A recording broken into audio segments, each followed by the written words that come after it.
بسم الله الرحمن الرحیم. د اطلاع دوستم د ایکسل مینوالو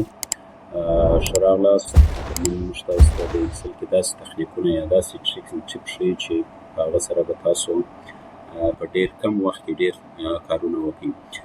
د مثال په ډول موږ تاسو ته نن په دې ویډیو کې ښیو چې څنګه کولی شو چې خپل ډیټا د یو عکس په شکل سره ثبت کړو،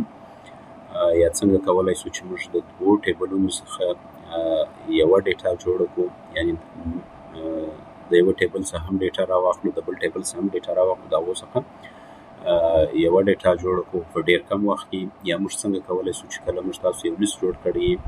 زموږ سیریل نمبر د په اتومات شکل سره راځي. نو راځو نور مزنډونه د ویډیو فلور. فرض کړه دا زموږ تاسو ډیټا ده، د دې څخه زه غواړم چې یو عکس جوړ کړم، په دې خاطر چې څوک تغییرات پکې رانولي، یا زه غواړم چې ایمیل کې ورته واستوم یو چاته. نو د دې لپاره راځو ټوله ډیټا به انتخاب کړو، کنټرول سی کاپي به واخلو، وروسته به کلیک وکړو لاندې پیسټ ته راځو، په پیسټ کې ادر پیسټ آپشن ته، او دلته موږ تاسو د پکچر علامه لرو. نو دا په دې شکل سره تاسو کولی شئ چې خپله ډیټا مو دلته د یو عکس په شکل سره ثبت کړئ. اوس که غواړو چې دغه ډیټا چې موږ تاسو د پکچر په شکل سره جوړه کړه، خو غواړو دا موږ تاسو د ځانه سره وساتو، نو راسته کلیک ورباندې وهو، راځو پیسټ از پکچر ته. پیسټ از پکچر چیرې غواړو او ورته دا ډیټا موږ په ډاکومنټ کې فرض کړه غواړو، ښه نوم یې ورته تغییروی، خو تغییرولی شي، خو دلته به تاسو یو کار وکړئ چې دغه سیو از ټایپ چې دی دا به ورته تغییر کړئ. د دې پر ځای تاسو جی پی جي انتخاب کړئ او سیو یې کړئ. کله چې دا سیو کړله ستاسو سره دغه ډیټا د یو عکس په شکل سره ثبت شوه. راځو ګورو یې، دا وګورئ زموږ تاسو هغه ډیټا د یو عکس په شکل سره سیو شوه. اوس دا تاسو کولی شئ چې چاته واستوئ، کولی شیر یې کړئ، صحیح دی، پرنټولی یې شئ، سیو از، یعنې د یو عکس په شکل سره ستاسو سره دا ډیټا اوس ثبت شوه. بل راځو یو بله طریقه یې درته ښیم چې هغه داسې ده، ټوله ډیټا به انتخاب کړئ. دلته چې تاسو وینئ په کویک اکسس ټول بار کې د یو کامرې آیکن دی، پر دې باندې به کلیک ووهئ. کله چې کلیک ووهئ لاندې مازې یو کلیک ووهئ، ستاسو ډیټا به په اتومات شکل سره د یو عکس په شکل سره واوړي. دا یې دویمه طریقه وه. او بل راځو موږ تاسو ویل چې کله موږ تاسو یو جدول جوړ کړی، په هغه کې کله موږ تاسو انټري کوو، مثال زه دلته انټري کوم، دغه نمبر چې دی دا وایي چې ماته په اتومات شکل سره راځي. مثال کې یو کې موږ تاسو نوشته کوو، یو زه غواړم چې دی په اتومات شکل سره موږ تاسو ته راځي. نو دا څنګه کولی شو چې دا کار وکړو؟ د دې دپاره راځم دا ټوله ډیټا به یې رایسته کړو، او د هغه څخه وروسته راځم په دا نمبر په خانه کې کلیک وکړو، یو فارمول دی دا به دلې نوشته کړئ تاسو د سیکوینس په نامه سره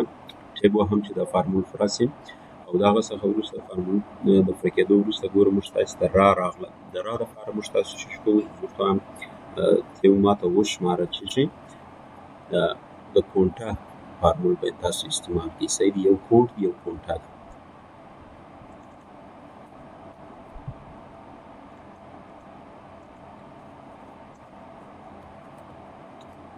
کونټه فارمول به استعمال کړئ، د هغه څخه وروسته به قوس خلاص کړئ.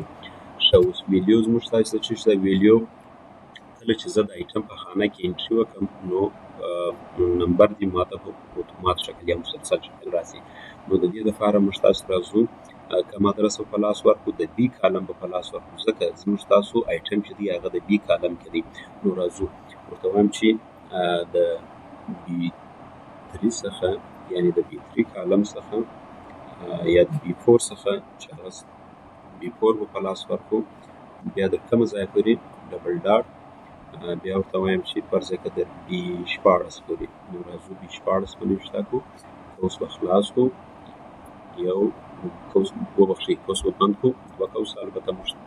یو قوس د سیکوینس فارمول دپاره او بل هم د کوټه دپاره، نو دا دواړه قوسونه بندېدل لازمي دي. دا چې کلوز اوس ګورئ کالکولیټ آپشن راغلی، ځکه کالکولیټ راغلی چې د اوسه په آیټم خانه کې چې دی زموږ تاسو کوم جنس موږ نه دی نوشته کړی. نو راځو فرض کړه ال ای ډي ما نوشته کړله، وګورئ تاسو وګورئ چې زموږ تاسو نمبر چې دی هغه په اتومات شکل سره راغلی. بل راځم زه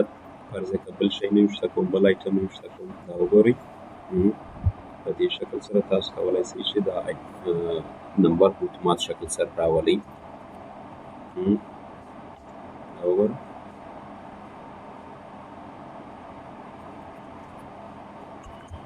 په دې شکل سره تاسو کولی شئ چې دا لیست جوړ کړئ یا دا نمبر جوړ کړئ بل زموږ تاسو دریم تخنیک دی چې موږ تاسو وویل چې څنګه کولی شو د دوو ټیبلونو څخه موږ تاسو ډیټا راوړو البته مرج یې کړو نو دا موږ تاسو د کلیبورډ په واسطه سره کولی شو کلیبورډ دپاره راځم زه کلیبورډ دلته ما را انسرټ کړی د دې خواته به دا کلیبورډ زه کښېږدم فرض که د دې ټیبل څخه زما د یوه څخه د پنځمه پورې یعنې د جنوري څخه تر مۍ میاشت پورې زما دا ډیټا پکار ده دا به کنټرول سی کاپي جنې واخلو بیا راځم په دا بل ټیبل کې ورته وایم چې د جون څخه مې بیا پکار ده تر دسمبره پورې نو راځو دا ډیټا مې انتخابوو کنټرول سی اوس دواړې ډیټاوې زموږ تاسو سره دا د په کلیبورډ کې ثبت دي نو راځو څنګه کوو دلته زه کلیک کوم ورته اول مې دا ډیټا پکار ده ګورئ د جنوري څخه تر مۍ پورې راغله بیا لاندې کلیک وهم بیا راځم ورته همدا بله ډیټا مې پکار ده اوس وګورئ موږ تاسو ډېر په اساني سره د دوو ټیبلونو څخه یو ټیبل جوړ کړلی البته هغه ټیبل چې زموږ تاسو یې ډیټا پکار وه یا مثال فرضه که زه یې د دوو یا درو میاشتو دا ډیټا غواړم چې د ځانه سره یې دلته یې ثبت کړم نو د دې لپاره مثال فرضه که د جنوري میاشت ده دا کنټرول سی او بل راځو دا د جولای میاشت ده او بل راځو داسې هم د نومبر میاشت ده او ګورئ راځم اوس ګورم زموږ تاسو د جنوري میاشت بلکل دا د ډیټا راغله بیا راځم ورته وایم چې دا بل د جولای میاشت وه او بل هم زموږ تاسو سره د نومبر میاشت ده په دې ترتیب سره تاسو کولی شئ چې خپله ډیټا منظمه کړئ بل راځو څنګه کولی شو چې موږ تاسو دغه ډیټا چې کله موږ تاسو ډبلیکیټ کوو یې فرض کړه زه غواړم چې د دې یو ډبلیکیټ ولرم نو موږ تاسو کنټرول سی بیا کنټرول وي یوه طریقه یې دا ده